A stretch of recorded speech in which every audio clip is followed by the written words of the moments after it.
Okay, welcome back to Hanging with Mangg. So many weeks of Hanging with Mangg, and we're not about to stop anytime soon. Even if I stop doing Let's Plays and the Exploring series, we'll still be doing Hanging with Mangg. It's great. It's like the fireside chat. It's awesome.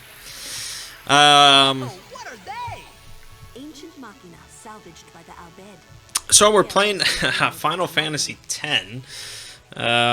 You may think it odd that I'm playing Final Fantasy X when Final Fantasy 15 is out, and I own Final Fantasy 15, and I've been playing Final Fantasy 15. But, all that talk last week of comparing Final Fantasy 15 to 10, I was like, 10's a pretty good game. I should play 10. And so here we are playing 10. This is the HD remaster on the PC in 1440p. So it looks pretty good as far as Final Fantasy X is concerned. It looks pretty good. Yeah. It's just a good game. It's a good game. I mean, I'd be hard-pressed to find an RPG, like a turn-based RPG that has better gameplay than Final Fantasy X. I'm going to say that. Anyways, alright, so, last week, I had my big rant about YouTube changing algorithms and clickbait and blah, blah, blah, blah, blah. And I had talked about PewDiePie, and I had placed some hope in PewDiePie, some trust, that here's a guy who's pretty much at the top of the ladder. He is at the top of the ladder, at least as far as subscribers go, and he has expressed concern about YouTube's direction, and he has complained about their antics, and he said, he made this big gesture that he was going to delete his big channel. He's going to delete his channel when he hit 50 million subscribers as part of a protest against YouTube's bullshit. At least that's what I had thought. And a lot of people were saying how it made logical sense because the grand majority of his subscribers do not watch his content regularly, and so 50 million, he can hit that milestone, be the first person to do so, and then basically not start fresh. He's definitely not starting fresh, but at least he can somewhat consolidate his channel and focus on the people that do regularly watch his content. And he even said so in a tweet, that is kind of what he was thinking. And so I was like, great, he's speaking out for the little guys. He's speaking out for people like me that, I'm not going to hit 50 million subscribers, and I can't do these big publicity stunts and things like that just to rack up subs and views and blah, blah, blah. I'm a person that is working hard on creating good content for YouTube, and I'm being penalized for it because I'm not catering to a specific style or demographic.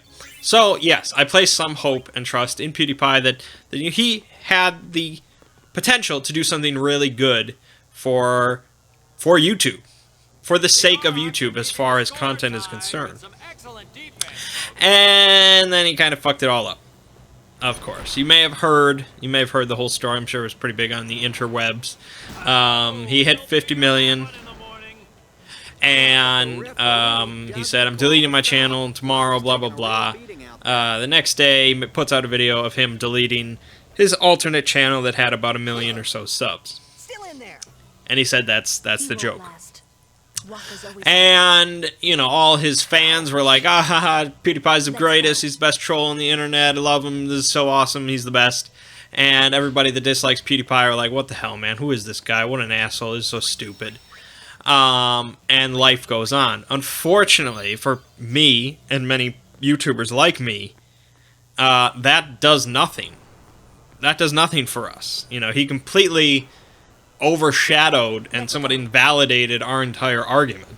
Because it really only gives a more negative perception of YouTubers as just a bunch of asshole trolls and blah blah blah, and they don't deserve their views and their fame and blah blah blah. And so, yeah, he pretty much, not only did he not do anything, in the end he probably only worsened our cause, which is really unfortunate. You know, he complained about clickbait and, you know, catering to these kind of viral antics, and then he went around and did the most clickbaity viral thing possible. So yeah, I lost a lot of respect for the guy. Not that I had a great deal. You know, before this whole thing, I pretty much never watched him and didn't really care about him.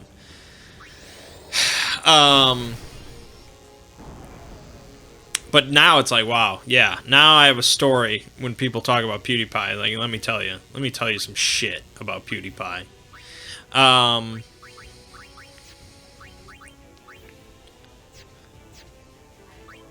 So yeah, that's a bummer.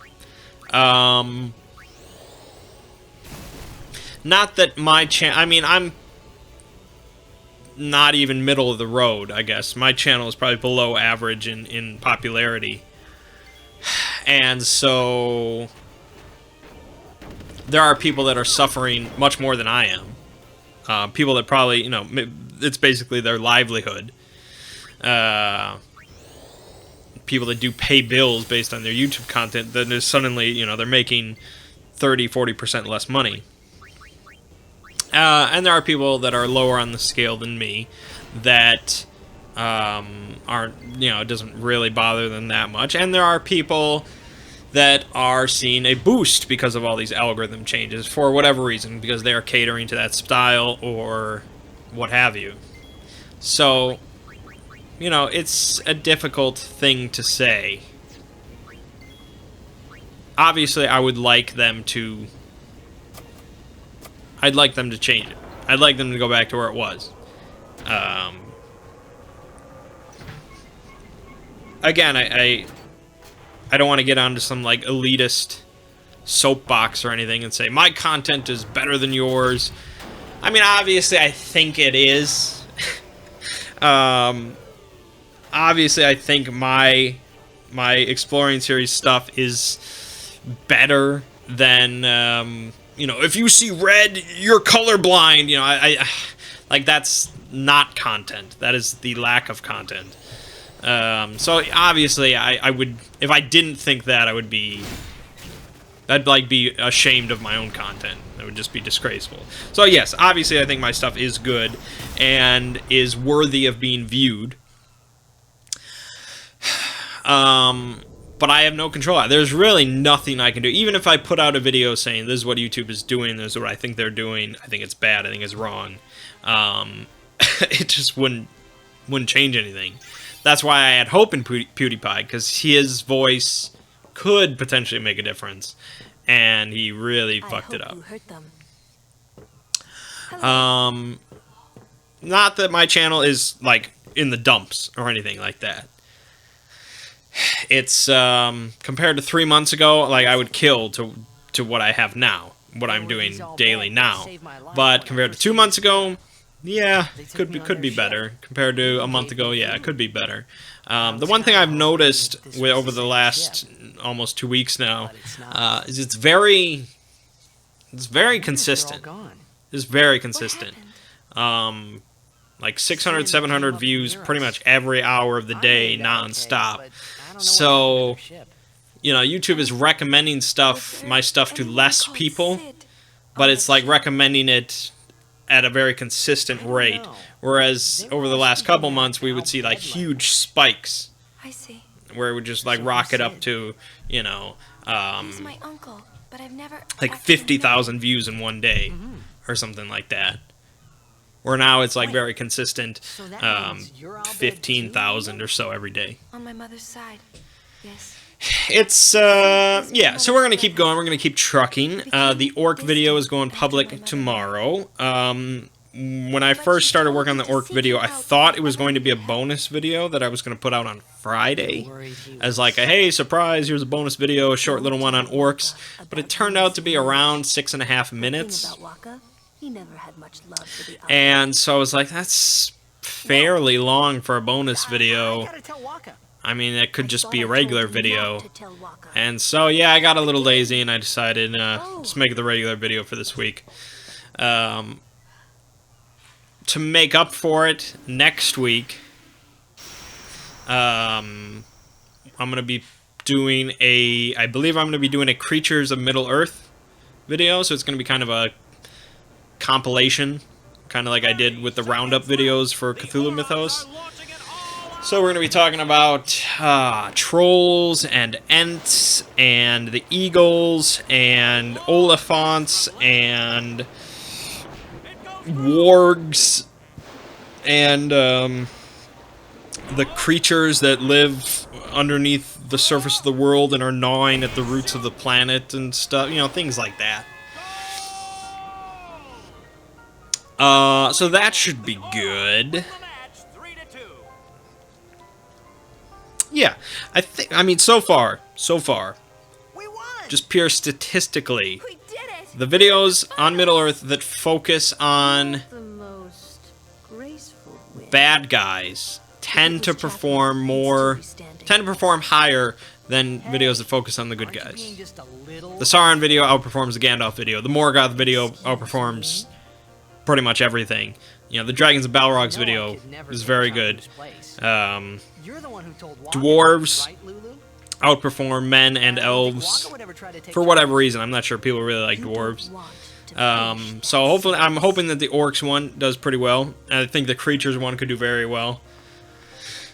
So yeah, that's coming up on the Exploring series on this channel, which much less people care about. We played some. We finished up Dishonored 2. That was a good game, like Dishonored 2. We're working on Twilight Princess, which is a video game. And we started up The Last Guardian. Yeah, The Last Guardian.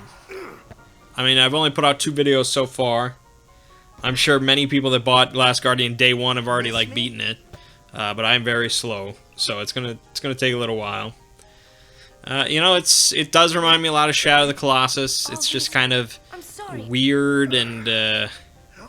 It's got like this ethereal quality to it. It's odd, right?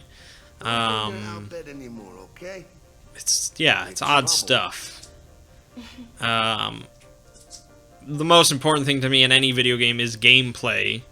And so far, Last Guardian doesn't like blow me away in the gameplay category, which I think a lot of people will say, well, that's not what the most important. The most important thing is, you know, the story and, you know, the music and things like that. Like, no, it's a video game. I'm not watching a movie. I'm sorry. But we will continue and we will see how it goes.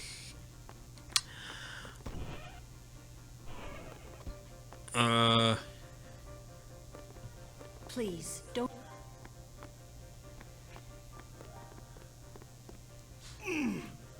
Anyways, so next week there will be more Last Guardian and more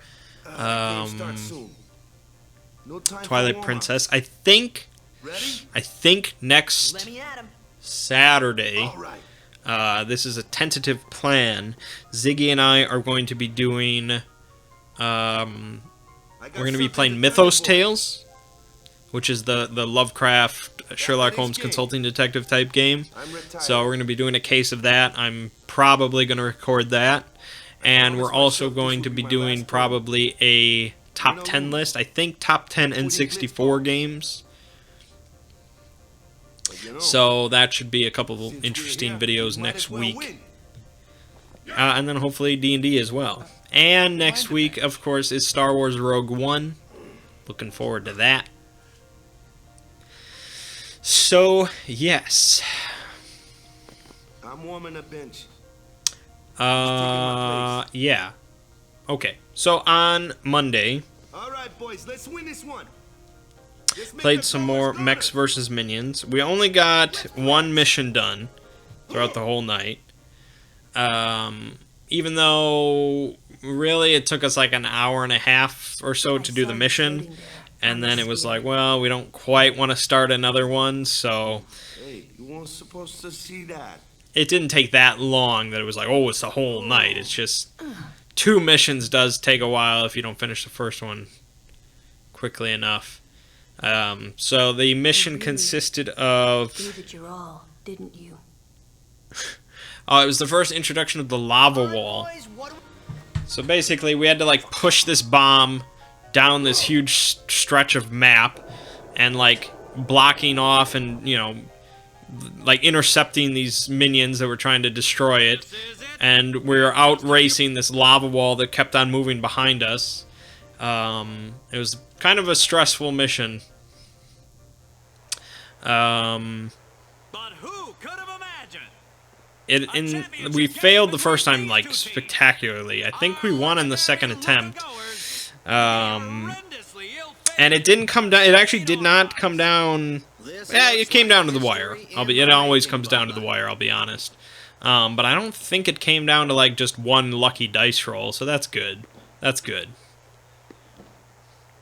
It's a good game. It's a good game. I mean, we're planning to play it tomorrow as well. So Mechs vs. Minions just keeps on entertaining. Very much worth the purchase at this point. I mean, there are plenty of other games that I do want to play, you know, as we creep into the board game heavy holiday season, winter season. There are other games I want to play, but Mechs vs. Minions is still good, and I'm glad we're playing it.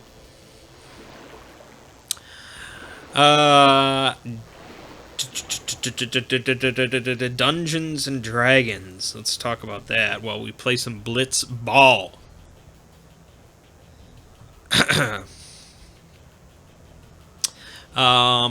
I can hopefully... I think the only thing you get for winning this Blitzball game is a strength sphere.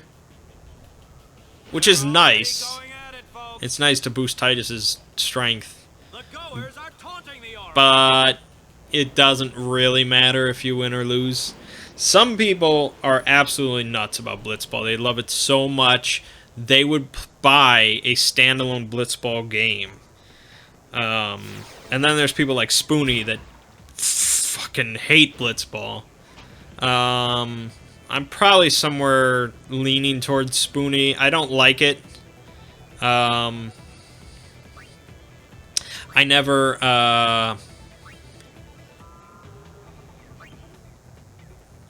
jeez. I never, like, play more of it after this mandatory game. And whenever I do this mandatory game, I always try and cheat it.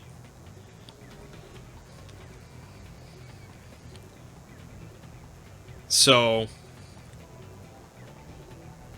I don't care for it that much. I mean, I somewhat get it. It's not that crazy. It's just I'd rather play the game. No break. Yeah.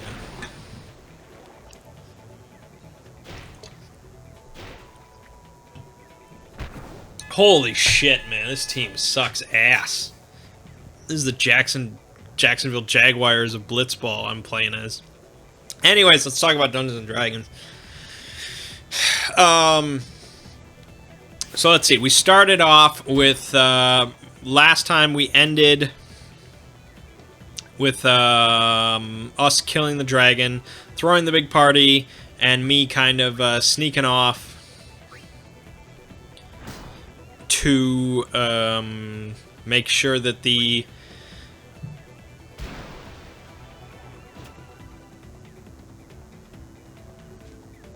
Oh, this sucks.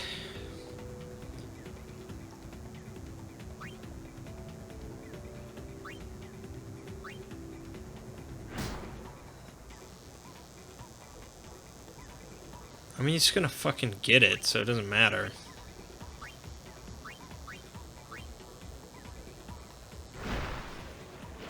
Yeah. checking out the headquarters, making sure everything is good. I was very concerned about the state of the town and people that were hunting me. And, you know, Frederick's a naturally cautious person. Don't you dare. Okay, thank God. If that went in, I would have just, I don't know, just sit here and talk and let the game go by.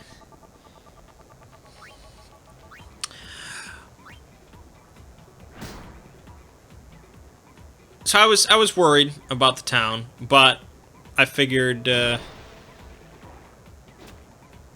know, we'll just see how it goes. Fucking double break.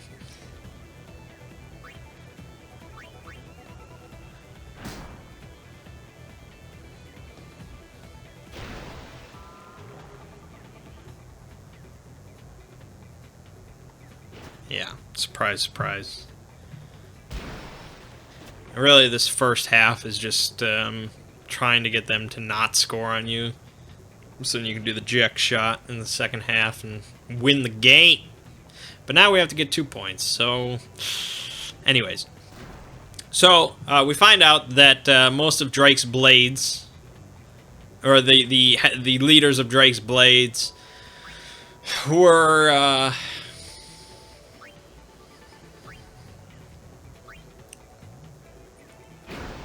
arrested. They were not colluding with the Lord or anything like that, and there was no huge conspiracy against Frederick Zoller. And so they were open to a merger, which is nice. Oh, this is a disaster right here. Jeez, fucking Belgarda. Doesn't matter, because they will get it. They will get the ball. Sure, Titus, catch it. So they were open to a merger, and I figured, Titus. And so, of course, I started. I think I said last time that I was going to turn pretty much all Drake's blades into vampire servants that serve me. Man, this is just a nightmare situation that I cannot get out of. I have to get the ball over to where they aren't. Oh my God, he got it.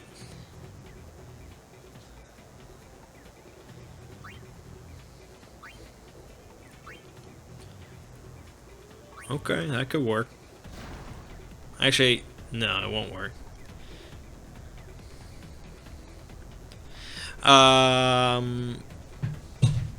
So turning them all into vampire servants, and I pretty much went ahead with that plan. The others were obviously very confused as I was buying cloth and sedatives and planning a big party and things like that. They were very worried, but I told them to trust me.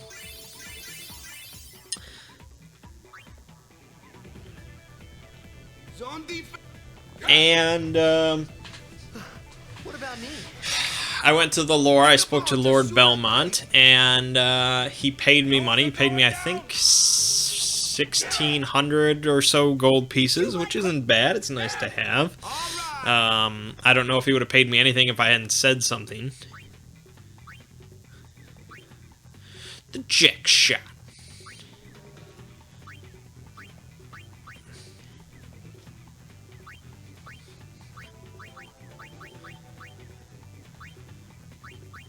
Yeah, you got any techniques, bro? No, you ain't got no techniques. Got no technique, Jasu.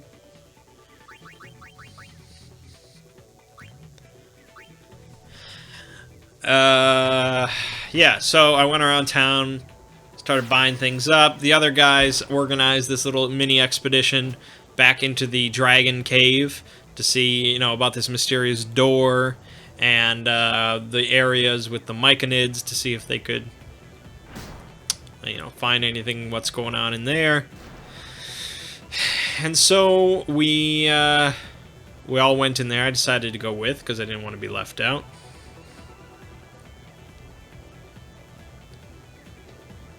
And You think you're gonna be shooting, bro?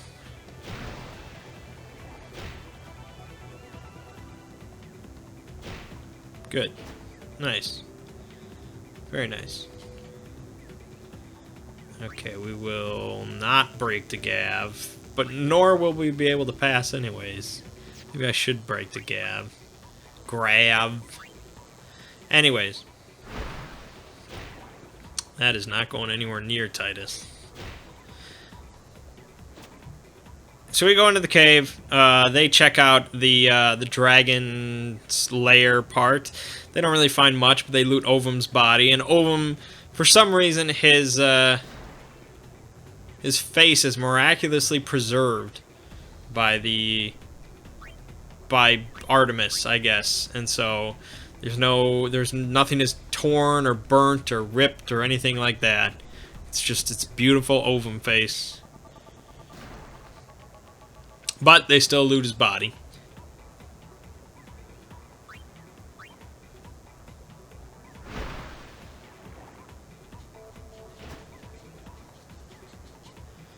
Okay. An unhindered pass, but he's got 8 catch compared to 8 shoot. I think he'll... Oh my goodness! It's great. We just need one more then and we can win. So they loot all the stuff there, which isn't much. It isn't much. And it was pretty much finders keepers, so okay, fine.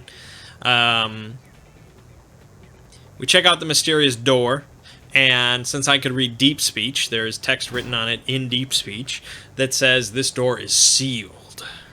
Which sounds obvious, but it's, you know, sealed is a very specific word to use.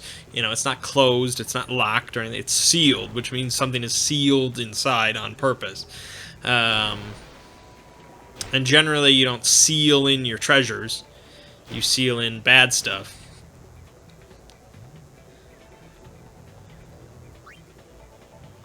Okay, we'll try. Fuck. You little shit. Oh, this is bad. This is bad. Oh, nice. Bada. Bata. That's a Star Wars name if I ever heard one. Oh, this is bad. This is very bad. Doesn't matter who I break to, it's gonna be shit. It's a shit zone. Yep. And this is bad. Get those defenders in there. No. Shit, now I need 2 fucking points. I don't even care. Fucking blitzball. Just trying to talk about Dungeons and Dragons. I don't want to talk about blitzball. I don't know why I picked this part of the game to do Hanging with Mangg.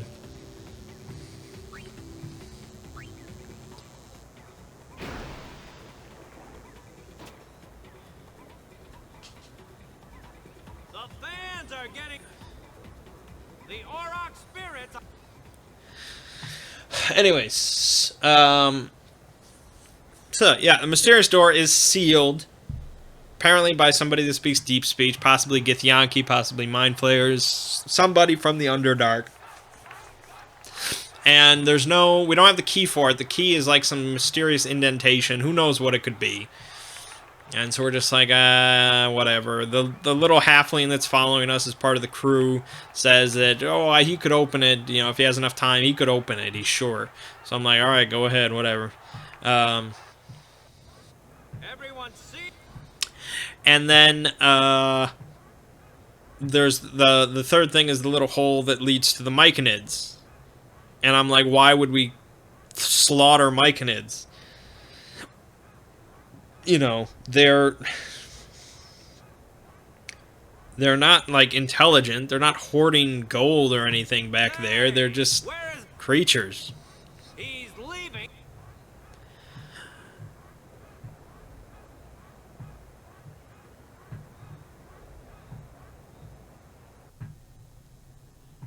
And so, you know, Phil goes into the hole. He gets attacked and he like runs out.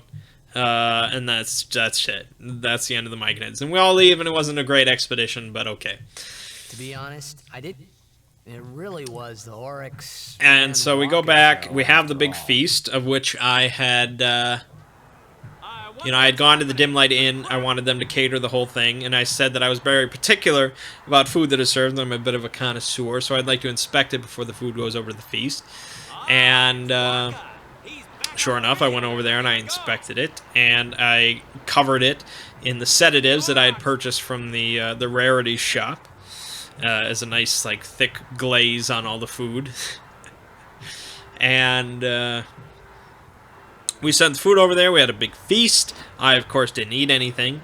I drank a bunch, and they all passed out unconscious, including our party members, who had no reason to suspect that anything was wrong. They just kind of had to go along with it, see?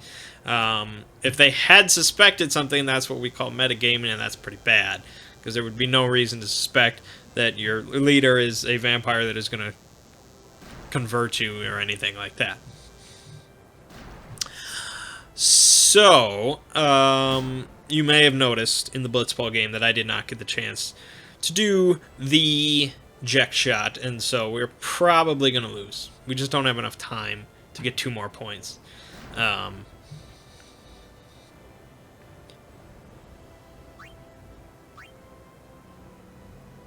Like, fucking Grav, he's so overpowered.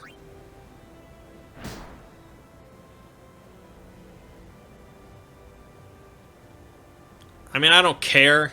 I've won the Blitzball tournament multiple times. It doesn't really bother me. I just want it to be done at this point. So, anyways, I'll ignore it and I will just talk. So,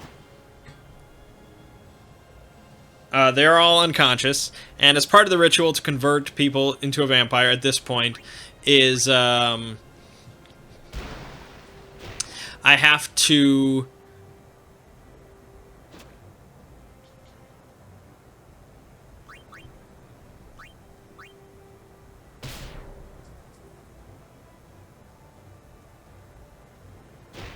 God damn it.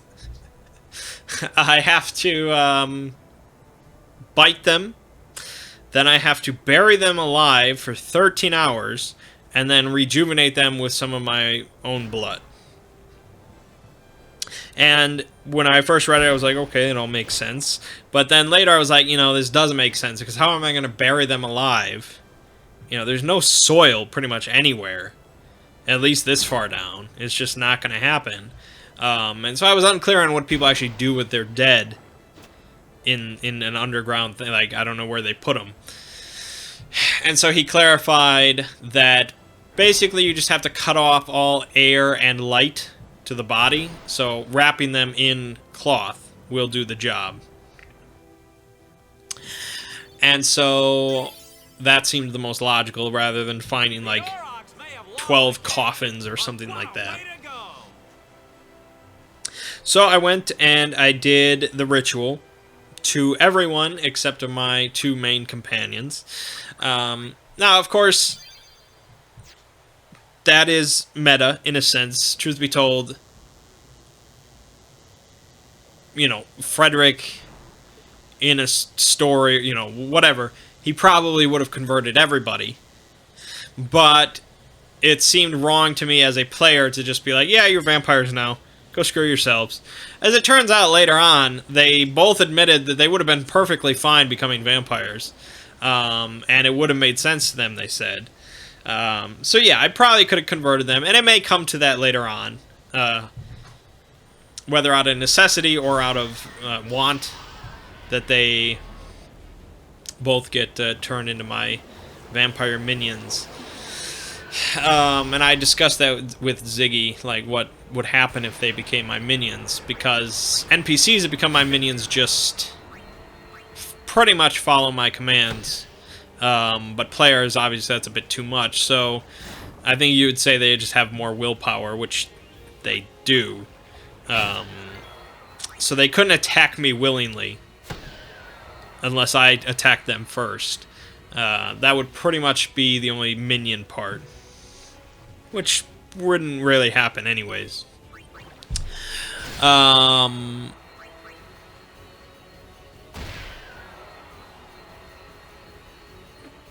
But anyways, did all the ritual stuff, and all the mercenaries woke up and they all understood what had happened to them. They had become vampires. Like, it was just instantly in innate knowledge that what had happened.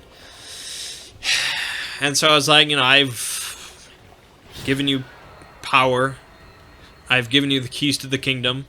I and my 2 companions are going to be moving on to the 7th kingdom to further our goals, but you can run this town as you wish. So, yeah, pretty much 8th kingdom is completely fucked. But, you know, at least it's going to be fucked under my control somewhat. So that's good.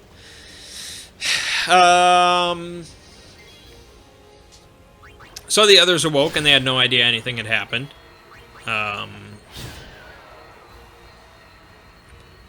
And I told them that, yeah, we're going to the 7th kingdom now. I've left the 8th kingdom in charge. I've left the 8th kingdom in charge of the mercenaries. They're going to continue doing what we want, but we have other things to do. And so we're going to go to the very exciting 7th kingdom. And so part of my concern with traveling between kingdoms was our excuse for traveling between kingdoms.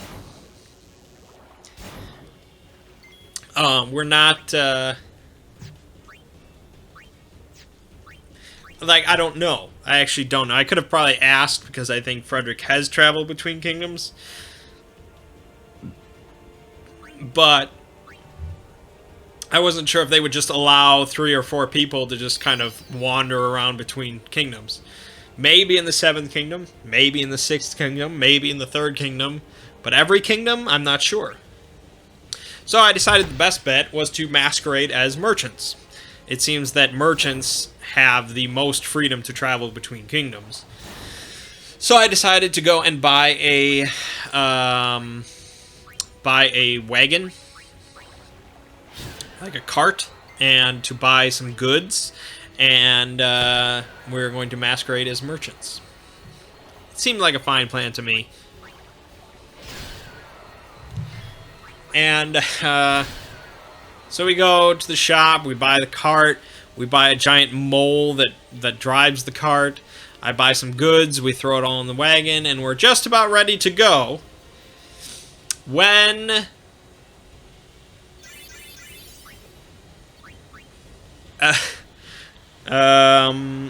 Thomas gets the bright idea to try. Oh, here's one of the best cutscenes in the game, so that's good. He gets the bright idea to try this special glow rock that was on Ovum's body. To try that in the lock for the mysterious door. Just on a hunch.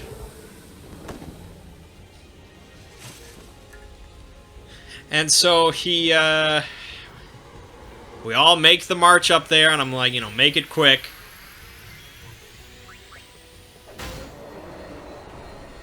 We go up to the door. I stand like 20 feet back, because it's just like, this is not a good idea. There's probably something evil behind there that wants to kill us. And so he puts it in, door opens, and inside the room behind the door, there is basically it's a frozen room. It's like covered in ice. There's ice on the floor, ice on the ceiling, ice on the walls.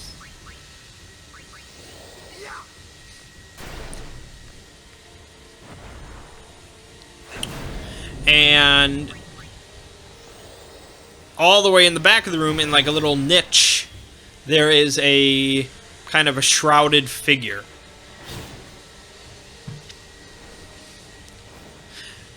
It's kind of hard to make out what it is, or, you know, who it is, because it's very... The whole room is kind of foggy. Because of the ice, I guess. I don't know how that works, but sure, it's a very foggy, misty room. And I'm like, you know, that person... And the figure has, like, its hands held out, in like, cupped. Like, it wants something to be put in its hands. And they're like, you know, we're going to put the glow rock in its hands and see what happens. And I'm like, that thing is going to wake up and strangle you to death, and I'm gonna laugh. That's what's gonna happen. So they walk in, they put the glow rock Hey, give me a... in its hands. And sure enough, it dethaws, it wakes up.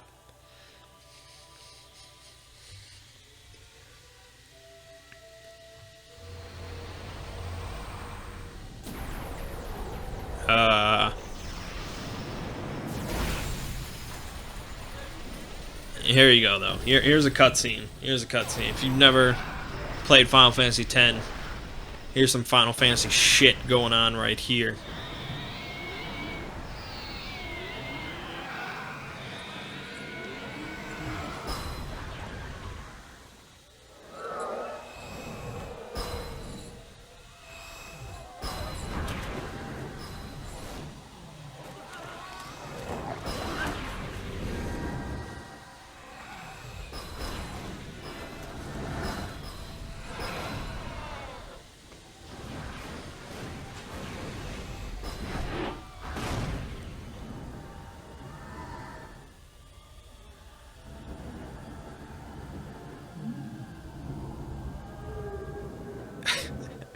Yeah, and the guy there, that guy there that summoned this, that's like the president of the country, pretty much. So, you know, imagine if, like, the Chinese invaded America, and President Obama stands on a pedestal and summons a dark god from the underworld that just looks at the Chinese and annihilates them. It's like, well, I mean, yeah, you saved us, but... shit, man, what does that say about you? Anyways... so the thing thaws out, it wakes up. And basically, it's not evil. I was wrong. I'm not happy about it, but I was wrong. Turns out that it is angelic in nature. It is somewhat like an angel. I'm not sure exactly what it is. But it definitely has like radiant, glowing skin. It's a female. Its name is like An. I think it's An. It's An. Anyong? It's An. I think it's An, like A-N. And supposedly the story is... I mean, first it starts speaking like supernal, or something like that. Like the language of angels and gods. And then it switches to the common tongue as it learns it. I have some promises to keep, yeah? From now on, I'm your full-time guardian. Turns out that this thing and its family, I guess, was imprisoned by Good to have you with us. something. Something named, like, Yursk or something like that. And pretty much in 87 days, we're all going to die because Yursk is going to destroy the world or something like that. And so she needs to go around and free all her family and things like that so that they can combat this great evil. And Frederick Zahler is just like, fuck that noise, okay? Mr. Seymour's Aeon. It was so powerful. It's just, you know, I was ranting about this in-game for a while. You know, I was just like, no, this is bad, this is bad, this is stupid, this is dumb, we're not doing this, this is so stupid, we're not doing it. It went on for a good while. And that's pretty much entirely in character. You know, me as a player, this is a big hook. Like, this is the main campaign hook. I understand that. And as a player, it's like, okay, sure, fine. You know, we'll do the big campaign hook, it sounds cool. But, no, Frederick... as a character, would not do anything near this. One, he just doesn't really care. You know, that's other people's problems. And two, you know, he is a vampire. This is pretty much some sort of angelic being that has glowing, radiant skin. So, you know, he's very happy, A, that it didn't... well, he's very happy that it didn't just notice he was a vampire immediately and just smite him back to hell or something like that. But, you know, if he travels with this person, this thing, and it uncovers that he is a vampire, it's not like the other players or an NPC or something like that where he can convince it, you know, of something, or, you know, seduce it or convert it or whatever. talk his way out of it. He can't talk his way out of it, and he can't really fight his way out of it because it's a freaking angel. He's very vulnerable to radiant damage. You know, he doesn't like light. There in that shell. So it's just all bad news. He does not want to be anywhere near this thing. But the other two yahoos are just like, yeah, well, come on with us. We'll go all around the place. We'll find all your family. It can't be. So yeah, Frederick argued for a good long while. It is. I made some good points. It seemed like I was starting to crack them, but eventually they were just like, you know, what does it matter if she just travels with us? Ridiculous. No way. I don't believe. You know, we don't have to do anything. She can just walk with us or whatever. And yeah, it was tough to argue that. My main argument was like, you know, she has glowing fucking skin, so people are gonna talk. But she put on like some weird silver mask and stuff, so she doesn't really glow anymore. She just looks a little strange. I don't care about. And it's like, I can't argue this anymore without saying, like, look, I'm a vampire. This is not good news. Sorry you feel that way. And I've always kind of, Fine then. I've always kind of stuck to that. Don't come. It's your Like, decision. I'm sure some people, they're playing a Scion. They would just, you know, they meet the characters and they're like, oh, I'm a Scion, I can do stuff. Or, you know, they play a vampire, like, well, I'm a vampire. I know it's a little weird, but I'm a vampire. I always like to keep that hidden, because I feel like that's playing your character. Your character wouldn't walk up to, like, I'm a Scion. I can read your mind and eat your brain. Like, it just wouldn't happen among most rational Scions. Most rational vampires might be like, hey, strangers, I'm a vampire. It would be kept hidden if you're playing your character. So, yeah, obviously I'm very, very hesitant to tell anyone that I'm a vampire. But it seems that she is going to be traveling with us as we all hopped on the wagon and we're heading up to the Seventh Kingdom. I don't know what's going to happen. I don't know how much this major campaign hook will be involved. You know, Ziggy overall has a very free-form campaign. In fact, he was very, very, very ready for us to just walk out of the kingdom without ever opening that door. And we were very close to doing so. The only thing that changed it was Thomas suddenly remembering that he had the glow rock and he wanted to try it out. That's the only reason that this all happened. Which is interesting. It's cool. It's a very spontaneous moment as part of a very spontaneous campaign. So, even though Frederick does not like this development, as a player, I think this is very interesting and I like it. So yeah, next time we're heading to the Seventh Kingdom, which apparently is filled with trees, which is kind of crazy. I don't know how that works. But, yeah, we'll see what happens. There's going to be some shenanigans. There's going to be some sort of plot development that'll happen, and Frederick will do some more talking, and it'll be pretty great. Sir Orin knows him, apparently. You know, if ever we get into a really big jam, I just go back down to the Eighth Kingdom and be like, hey, I got some work for all of you. Let's run train on this kingdom. So, that's good. Yeah, I guess that about wraps it up for D&D. Whoa. Sir Orin. Yeah, Star Wars this week, so probably next Hanging with Mangg, I should be able to review it in some capacity. Sir. I wish to become you. No. We accept. Also what I've been playing this week, I promised Braska. really the last couple days, is, You promised my father? what is the name of that Thank you, game? Sir Hold Orin. on. You're welcome to join us. Oh, Shadow Tactics. And Blade of the Shogun. too. It's a brand new game Hi, guys. that is pretty much like Commandos, the Commando series, but in, I promised. like, feudal Japan. And so there's samurai, there's ninjas, there's things like that. And it's very, very good. 10 years. Like, for me, I like Commandos a lot. See. So it's kind of this whole kind of tactical type strategy gameplay that's, Yes. I'm looking forward to it. you know, it, like, each given level takes, like, hours. What's our Like, a itinerary? couple hours to do. So it's very slow plotting stuff, which normally I don't care for, and I don't normally care for strategy games, but this, which is so methodical, I don't know, for some reason I really dig it. So I absolutely recommended it if you have any interest in that style of gameplay, of having, you know, these different characters with different abilities that, you know, are just surrounded by enemies and trying to get into a very complicated, intricate fortress or whatever, trying to accomplish a specific goal, and you're just working through it step by step by step. You know, one thing at a time, one guy at a time. It's like, oh, I killed this.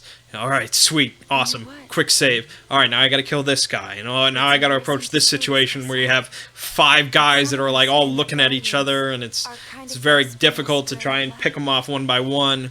And what Shadow Tactics does, which is pretty cool, is you have this shadow mode where you can like queue up actions for your different characters, and so they can all, with a push of a button, they can all do an action simultaneously. That gives you a lot of cool moments and a lot of freedom. I would say it's harder than Commandos 2, because Commandos 2, you have guns, which are very powerful and very common, and so you can set up your whole team with guns and basically take out the entire base of enemies in just one go. Shadow Tactics doesn't really have that. It's a lot more melee focused. So yeah, it's a lot more time consuming, but very good game, very well made. I'm liking it a lot so far.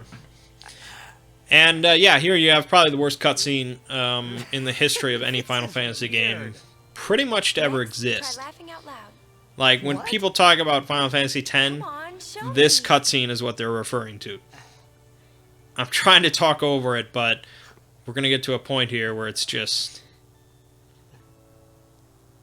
there's no talking over this.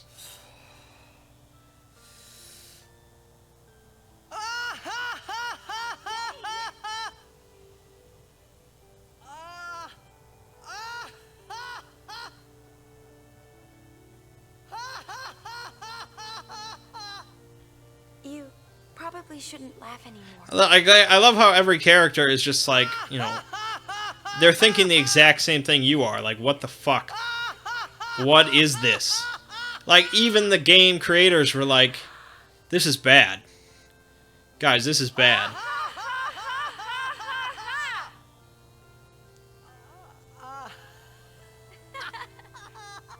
Yeah, it's bad. I like Final Fantasy X for the gameplay, not for this stuff. Other than that, what else? Oh, so I'm planning a trip to Europe in June. So if you're in the European area, maybe we'll bump into each other. I know that's highly unlikely. I'm going to Paris for a week, and then London for a few days. And then that's the end of the official tour that I'm paying for as part of my nephew's school. I'm a chaperone, I guess. And so that's where the tour ends, and we're supposed to go back home. But this other development that kind of worked out, since we're in the area, so to speak, we were thinking about stopping over in Germany. Stopping over as in, it's in the complete opposite direction of my home. But, you know, going over to Germany to hang out with a person. And so that was, we were going to do that for 5 days and hang around, get the tour. And that would be pretty cool. Don't forget to smile. But now it turns out that my sister is not necessarily wanting to pay for 5 more days in Germany. She's already taken like 3 vacations that week, or that year. So she's not sure if she's going to go to Germany, but I'm like, well, you know, I already told this girl to take some vacation days, and it seems a shame now if I were to just ditch her, so maybe I'll just go to Germany by myself.